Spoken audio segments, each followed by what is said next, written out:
How you guys doing? Today I thought it'd be an interesting video to take a look at some of the better mage players in the game, such as Nello, Boreal, and Mage God. And let's have a look at their inscribe stones, the talent pages that they were running during some of these raids to see and learn what we can from the best. So let's just dive in straight away. So first things first, what we're going to be doing is looking at Nello, because when we look at Nello, they are the first team in the Elite Blight Dragon Challenge to complete it, and they complete it within 5 minutes and 26 seconds, which is a big W for all of you guys. Honestly, congratulations on that, especially the world first, crazy achievement. But when we're looking at Nello, he's ranked 4, he's the mage player of the group. We can see some of his stats on Showcase. We can look at the talent build, we can look at his level 65 inscribed stone as well to get some information there, as well as looking at his gear, right? So first thing, we'll look at the gear because it's kind of easy to go over, and you can imagine he is running the set gear, right? So at the moment, it's showing you the flame version, but just remember, if you do get the flame set, you'll be able to obviously switch in between and hopefully get the frost set, right? And when you're looking at this set piece bonus, it's really good for obviously our mage class. But when we're looking at the enhanced attributes, you'll notice mainly every single piece of gear has some sort of stats, which obviously you want. But look, apart from I think one piece of gear, 2 pieces of gear, he misses out on special aptitudes, right? So these are just extra damage effects on top of all the stats. So when we're looking at his main stats, we can see he wants crit intelligence. We've got crit intelligence here. We've got crit intelligence, intelligence and cooldown. And then if we move on to the other side, we've got crit and a bit of stamina this time. Hopefully he might be trying to re-roll this, or maybe in a future video we can speak to Nello and he can explain why you might need some stamina in your HP pool, because you might just not have the base HP to survive certain raid mechanics, which is very important for the raid, right? So it makes sense if he has to take some stamina. And we got crit cooldown again. We got some crit stamina.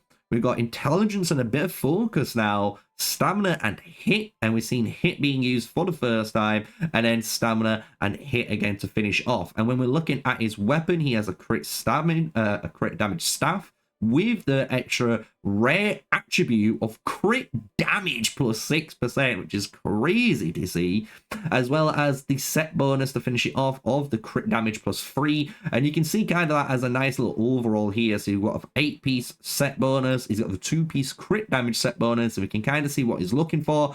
All of his gems on an average level are tier 2, meaning most of these have got tier 2 ranking stones in, which is nice to see. That most people can probably get that over time, right? So now let's go into the talent build, because I think the talent build is going to be interesting for Frost players, right? Because if we go in, we can see he has got down the icicle route, right? He's actually avoided the icicle route, similar to like how I went for it. And I actually really do enjoy this burst potential and combo of the way this works. However, when we look at his talent page, he is maxed all out on the water bomb energy, as well as the spike weed damage and uptime, basically. So if we look, he's got the water bomb, frost expertise, as well as the extra combo base stats to increase his passives, right? Because he needs the passives. Then we've got the crystal and the frost chill. We've got ice not covered as well. So each time ice spike weed hits an enemy, the damage dealt is increased by 7.5 seconds, right? So you can see this is going to do some insane damage if you're able to spam the ice spike weed correctly. Then we're going down and he misses all of this, and he only goes for the ice spikeweed plus, and then it comes down to water spirit plus, icicle storm plus, ice increase plus, and then finishes off with rapid freeze. So it's very interesting to see he's not gone for like ice or water bomb, for example, to try and increase that, freeze generation potentially. He's not gone for either frostbite, right, where there's a chance of generating more ice with ice spikeweed.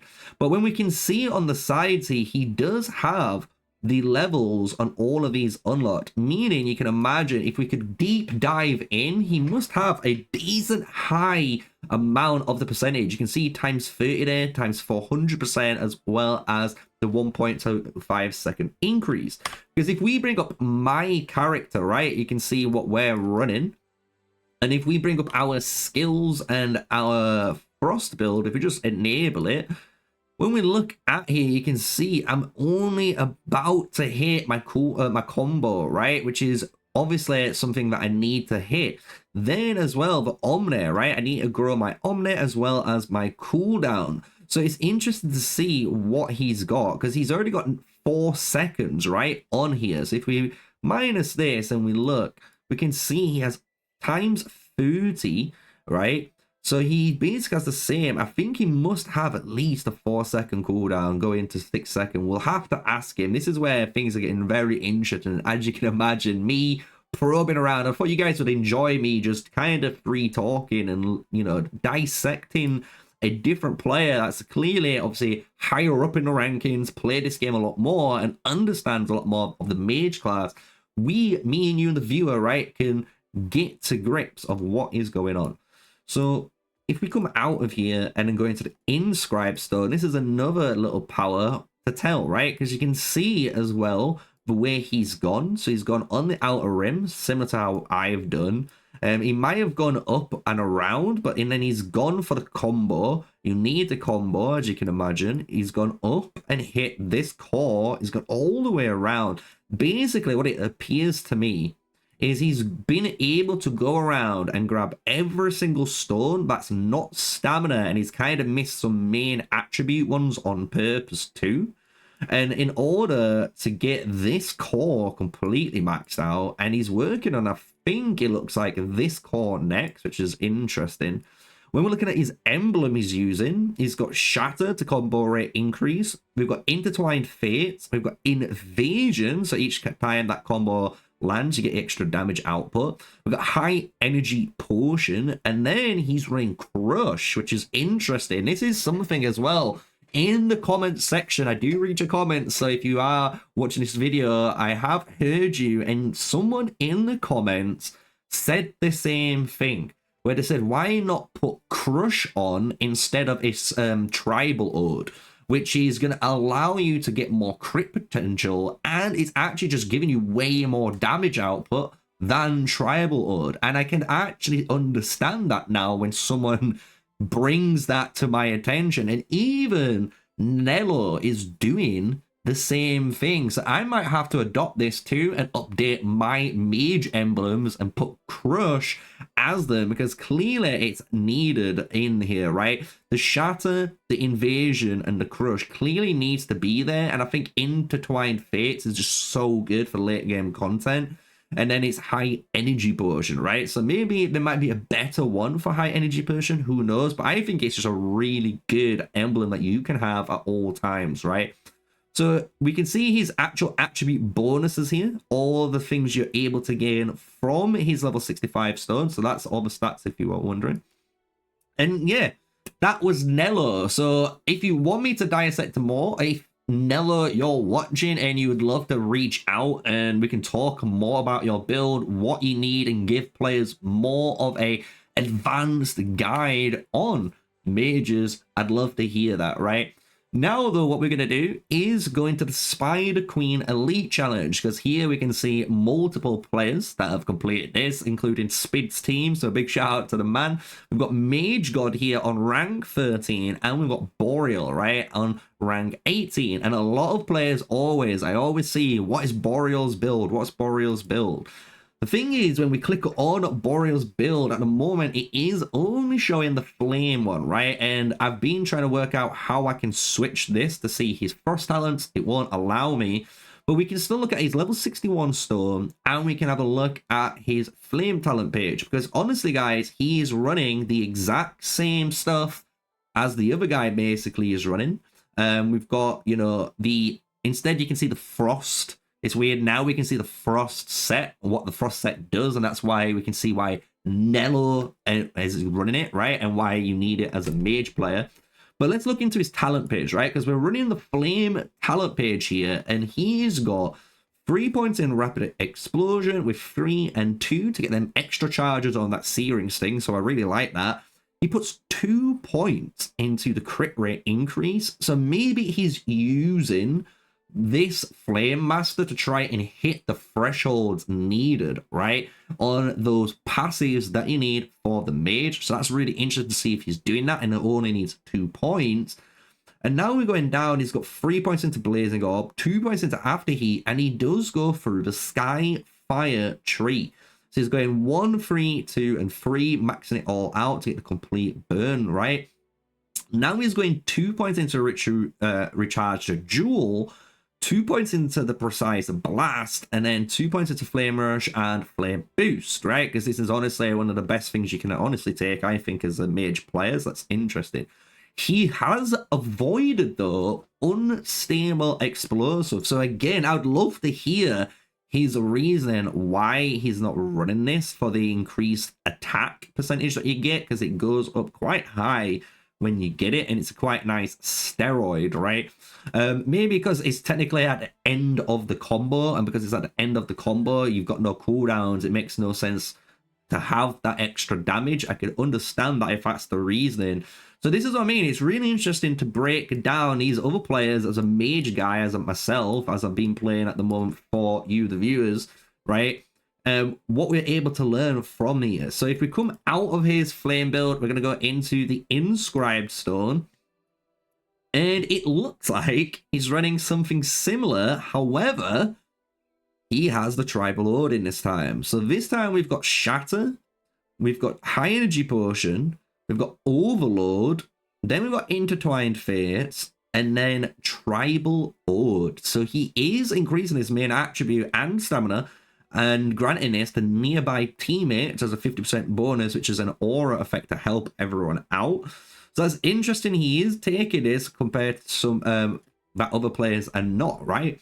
When we look at his tree, it's going down what I would now start to claim to be the basic mage tree, where you go on the outer rim, right? And then you get the combo, and then you move in, and you move up again, grab these little bits, unlock, move up, and unlock. But then when we're looking, he is putting more points into Omni and cooldown to hit those passive thresholds at the top.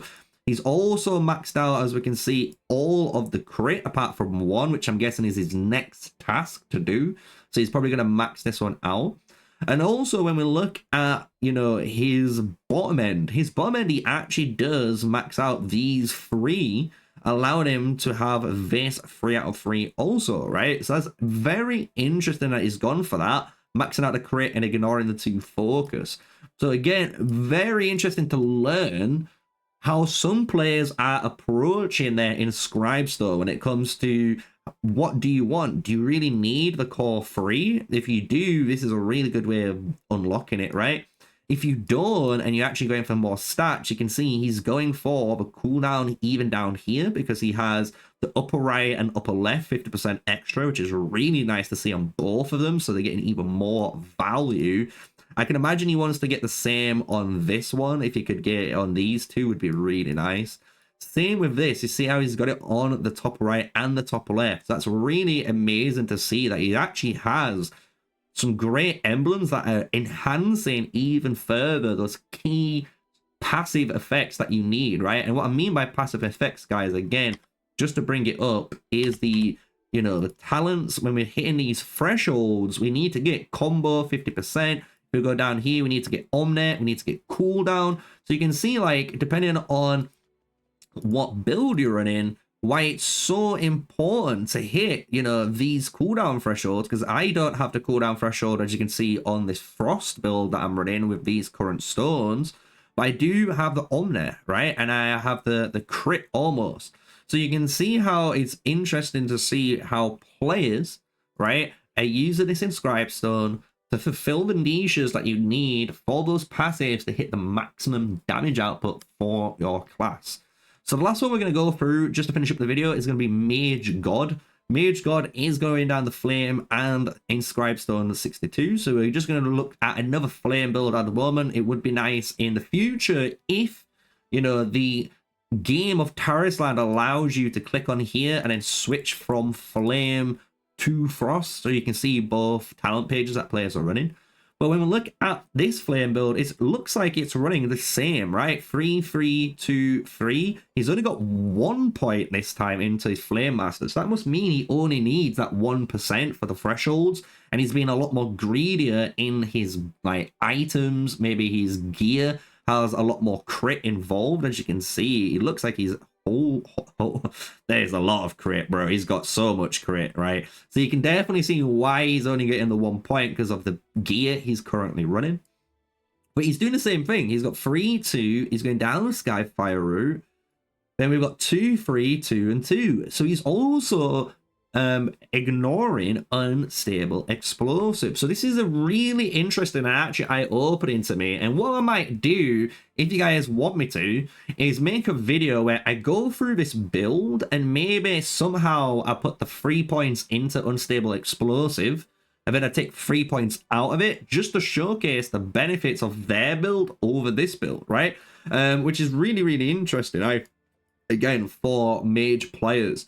So this has been me, MrSneakyy. We are going on the grind today all the way through, as you can imagine, completing Arcane Floor 5s to get all the dust and gear we need, doing all the raids that we need to do again, and to get all the medals to buy all of the gear we need to get set 8 and all the main stats we need to be a competitive mage player in Tarisland on this account for this season. I hope you guys have enjoyed it, and until the next one, stay safe, stay sneaky, peace out.